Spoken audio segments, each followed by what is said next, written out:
How come most startups fail, even when we have more tactics and strategies than ever before? Join the bedside chat of an entrepreneurial couple as they share what it takes to create a business with ease and in flow. Welcome back to another Biz and Flow bedside chat. I'm Natasha Q. And I'm Joachim Yeye. And I realized my voice sounds really funny. That's because I just was laughing for 2 full minutes right before this recording. Why were you laughing? I couldn't. We just had lunch and I couldn't stop. Lunch? Oh my god, we're not recording it at night? Yeah, I'm sorry. Joachim was really, what would you call it? Drowning? Drunk? And yes. No, not drunk on alcohol. But yeah, he said, I'm drunk on Instagram. What happened, Joachim? I spent 2 hours looking at Instagram and commenting on other people's posts.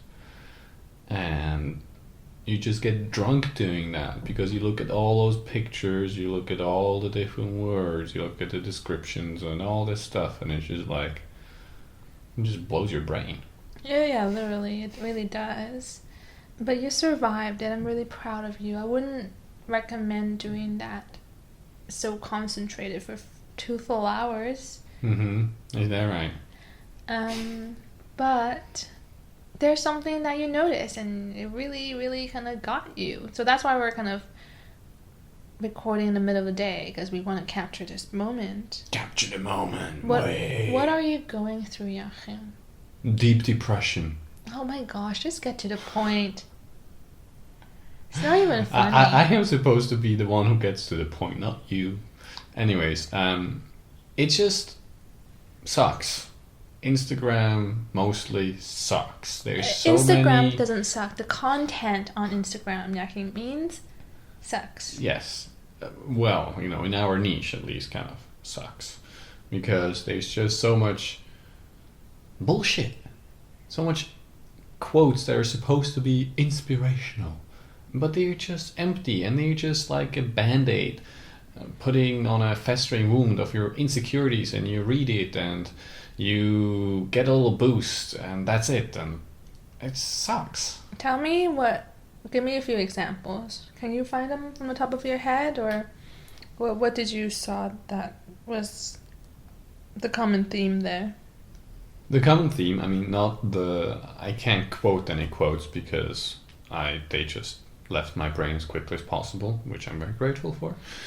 But the general themes like you can do it, or you work hard, next day you work harder, and you're gonna achieve success. Don't lose your goal out of your sight. You're gonna, blah blah blah. And no, give me more of the blah blah blah. I need to see what you mean. Don't lose sight of a goal. You have to persist. Don't care what other people say. You have to, tell more people to fuck off, blah, and just this kind of stuff. And while, yeah, sure, there's truth in that, there's no need to care about other people's opinions, of course. And you should put the work in. That's also And it's good if important. You put the work in, absolutely. But it's just it just feels regurgitated and over said. And there's nothing unique about it anymore. There's nothing personal about it anymore. It's just a rah that's completely fucking empty. So, if you were an aspiring entrepreneur or a seasoned entrepreneur, what would you get from, you called it 99% of the Instagram posts. What would they get? Well, a load of barf. Oh, okay. That's not very nice, but you say that it's rah, so does rah mean, okay, they are motivated, they get a boost of adrenaline? Yeah, you get a 2-second boost maybe. And after about 2 weeks, you're like, oh, this again, click away.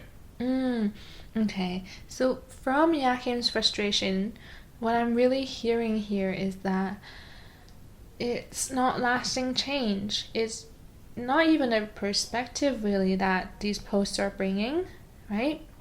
It's not very stimulating for what is needed, is not challenging, like their worldview is not bringing a different perspective, it's not adding much to their life other than just a little cheerleading on the side. Well, and let's just be very clear. If it was impactful, so for example, you read a quote and you're like, oh yeah, right, I got to put in the work. You're going to get off Instagram and you're never going to look at it again unless you're working on Instagram, like me, because you're actually going to put in the work and you're going to not, procrastinate or whatever anymore.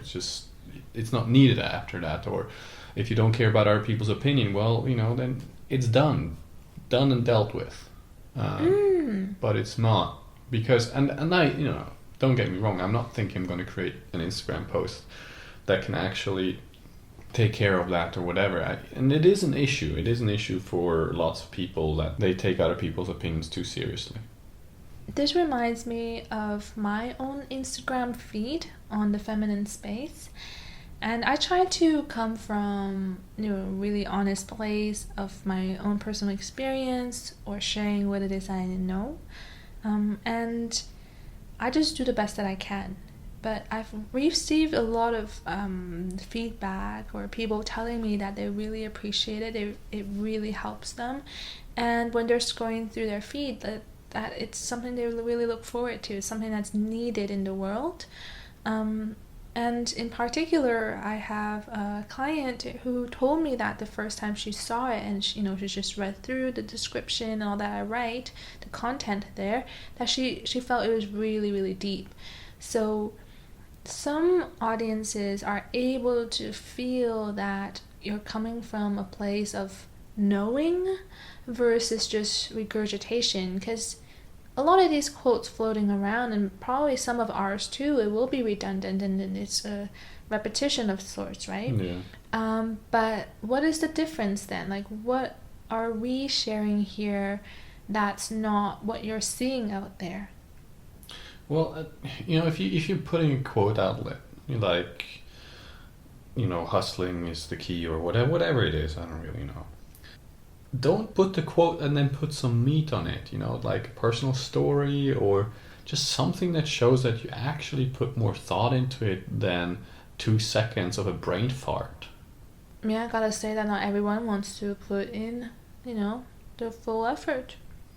Yeah, which is fine in the end. I mean, it's just me having an overdose of Instagram. I hope you do realize that. It's not like I probably look at it different when tonight or tomorrow or whatever.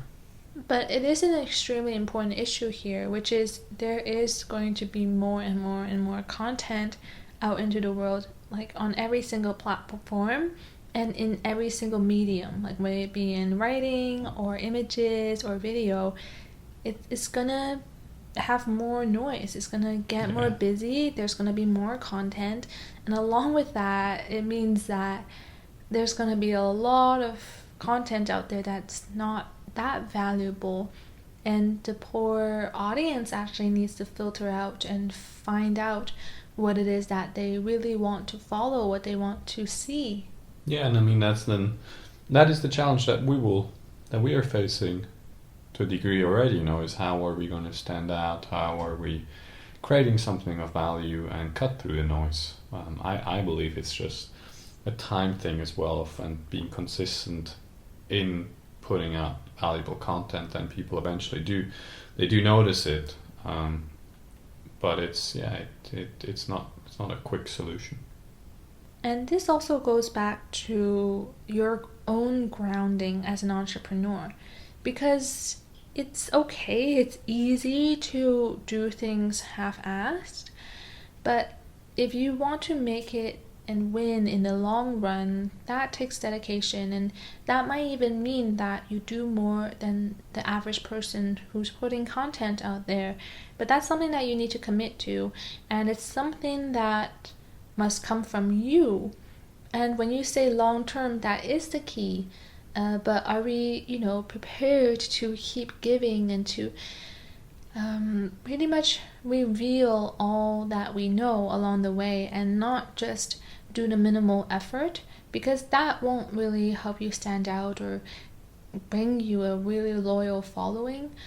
I know someone who was teaching some Instagram marketing strategies, and she was talking about how, every day she posts around the same time, and she has quite a loyal following because she engaged a lot with her followers. So she doesn't just post and do her thing. She also, goes back into her followers' pages to see what they are up to and so on. So one day she, for whatever reason, didn't post anything, and then her inbox was filled with I think 5 messages of people just worrying about her, asking if she's okay and wondering what's up because they actually miss it. And this goes to the point also of what Seth Godin said once, that your newsletter, your marketing, your ad, your whatever it is that you're putting out into the world, if you one day disappear and that disappears, will people miss you? If they don't miss you, then it's not permission marketing. They're just tolerating you, right? And as a marketer or as a personal brand, you don't want to be tolerated. You want people to look forward to your content and not just tolerate you and, try to make up space in their inbox every time you send an email. I mean, the kind of on the flip side, the good thing is that looking at this content, especially some of the content which I believe is just completely misguided, because they're basically promoting that you need to reach XYZ future in order to be happy, which is just a recipe for disaster. It really shows that there is a need, and there is a market. Maybe that's not the right word actually to say that there's a market, but the market isn't saturated in the same way to what we're pointing, which is the happiness and peace that you can have now and create the business of your dreams while feeling good. Mm-hmm. And this reminds me of a conversation I had with someone actually in Germany. I was doing a lot of couch surfing at the time, traveling in Germany, and I was staying at this guy's place, and actually it was a really creepy experience, so I won't reflect on that. I'll just say that I stayed one night and I took my luggage and I left the next day. But anyways, this guy, he has some kind of I don't know if it's some kind of consultation. He's not a dermatologist, but somehow he's able to help girls or young women with their acne. I don't know exactly what he was doing, but he's doing some kind of, I wouldn't even call it coaching. The heck he was doing. Okay, anyways, but he was telling me about how he likes to boost people's confidence. I'm like, oh great, so what does that look like? Or what do people come to you with, and what do you do, and what do you share? And then he said, oh yeah, for example, I helped this one girl overcome her shyness and her insecurity because she had a lot of acne. So he was able to help her through. And then he's like, oh yeah, and that's what I like to do. Because, little boosts in confidence, that's easy. And, the bigger issues, that's really hard to find out and to work with and, to have them change.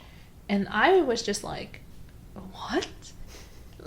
You just want to help people feel slightly better about themselves when you know that there's a deeper issue here, and you think that's too much work from your side and from your client side, and you're like, yep, not gonna go there. I just thought that's useless. People are paying for you.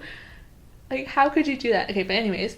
Well, here's the thing. So they get a slight boost, and how long is it gonna last? Yeah. Because the underlying issue is actually not taken care of. Yeah, not very long. And I think that this guy knows that. But I at that time was able to compare his service or the value that he's bringing with the one that was your practice. For example, coaching and doing hypnosis at the time, Yachin. So I was able to see how there are practitioners out there. There are people doing certain things that help minimally. They know that. They don't want to put the groundwork in, they don't want to go the full length. Because when we work with our clients, we go all the way. We go to the places that our clients try to avoid, try to push away, and there are deep emotions, right? It can get very heavy. but we're not afraid. Like, we know it, we understand it, and we're ready to go there with them, right? We're in no way resisting the tough or the difficult part. Yet I see that sometimes, practitioners do, and I don't know if this is exactly what's happening on Instagram, or if people are just doing their best and that's the max or the limit of their knowledge or their experience. It is probably the best they can do, because that's where I was at when I started. So you do what you can, and I do think that most people have good intentions doing it. It's just, I just wish there was more deeper, meaningful content out there that's actually has more potential to impact people. Yeah. I mean, we never know how those posts actually impact other people. It sure doesn't reach us the way that, we would like the way that our posts kind of touch us. So it also depends on how people receive it and what they are looking for, because surely... Well, it does. Well, but I mean, yeah, sure, you don't know how someone get impacted in one way. But on the other hand, I have enough experience with clients whose heads are filled with this garbage. Yeah. And you have to work through it and point them in a new direction, because that stuff just isn't cutting it. Mm-hmm. It's not actually generating genuine change. Mm-hmm. And what I was saying is that surely not everyone who are liking those posts, which you saw, are our clients, because this has completely helped me to realize that not only is there an educational component to what it is that we are sharing, but for people to be ready to look inward and to do business from a much more sustainable, grounded, powerful, impactful, fearless place, it takes a lot more. So our clients are going to be a lot more dedicated, and they're going to be having their eyes, wide open, versus someone who, are used to the talk that is out there and has this tunnel vision, on purpose or not, but to keep hearing the same things. So I guess it's a good thing that we're so different. And I'm not just talking about a marketing perspective, but I'm just saying that we are so different because it helps us now to understand that our clients and those who we work with, they're a specific portion, they're a specific slice of the people who are already out there, because we don't want to work with everyone. So it's good and it's perfect that what we give doesn't cater to the whole audience. I totally agree, and I think this is a good place to wrap it up. Can you not say that anymore? It just puts pressure on me to wrap it up. Like, you can just wrap it up. Okay, is it better if I say, okay, I think it's good if we wind it down here? No. Let it fade out. You just begin to say, well, that was a great point, Natasha. You know what? That was amazing. Okay, and that was a great point, Natasha. That was amazing. And you know what? What's the next Yes, sentence? And you know what? Today, this episode, we covered... And today, in this episode, we covered... And then you go on, use your creativity to summarize the whole episode, please. Yeah, but you know that for some reason during those podcasts, I'm like a goldfish. I'm usually really good at summarizing, but whenever we do this podcast, I can't think of the points we made. Such a great business partner, isn't he? So on this podcast, today we covered Instagram and the type of content that is out there. And I don't want to just say like, oh, that's bad and this is good, but I want to say we talked about the range of content that is out there, from what's being repeated, what's like the majority of the content, what's deeper, the level of quality, and the quantity that's just gonna keep growing and growing, and also how to find your own very niche within a really, really, really crowded space or social platform. And also to let this information help you to see who are my clients, how do we qualify our clients, and how do I know whether someone's ready to work with us or not, right? Because they're not going to be everybody. And if you maybe have the opposite problem of seeing or finding out that, oh my goodness, my content's like everyone else's, I don't know what the heck you're talking about, Joachim, then that's interesting too. But that could mean that maybe you're way too broad. Maybe that means that like you do need to niche down further. But at least this conversation for Joachim and I has helped to see that we have niched down quite a bit. We bring something quite special, and it's good that we stay with it. So we're not on the wrong track, but I think Joachim was just a bit frustrated because I think he has a really good heart. He wants to make a big difference. It must hurt, must be a bit of a shame to see that, you know, everyone's spreading a lot, but doesn't necessarily help the people who are building businesses in the right direction. Yeah, I didn't feel like I was frustrated. I was just a bit riled up. That's all. Okay, riled up, frustrated. Yeah, there's a difference. Okay. Anyways. I'll have to ask what that really means. Cause first you look like drunk and dazed. Then you were like frustrated. Then I have to understand what riled up means. But for another time, I hope that you enjoyed this episode. That is all great for you. Look at me summarizing. Aren't I doing great? If you think that You are doing fantastic. Let's clap for her. Let's clap for her. Yay, Natasha, you are amazing. You do such great work. I am so blessed to have you as my business partner. So if you think that that's true and Joachim is not just mocking me, please not mocking. head... Oh, I am actually glad to have you as my business partner. I'm speaking, Joachim Yadier. If you think I did an amazing job and that it's true what Joachim said and he's not just mocking me, head over to whichever station, system, thing that you're listening from and give us a bunch of stars because that'll make me extremely happy, warm and fuzzy from the inside out. But okay, stop ruining my moment. So until tomorrow, and I hope that this episode really helps you because it's quite interesting to see your place and other people's places in the world and our business and other people's businesses. So have a good night. Good night. And then we'll talk to you tomorrow. Bye.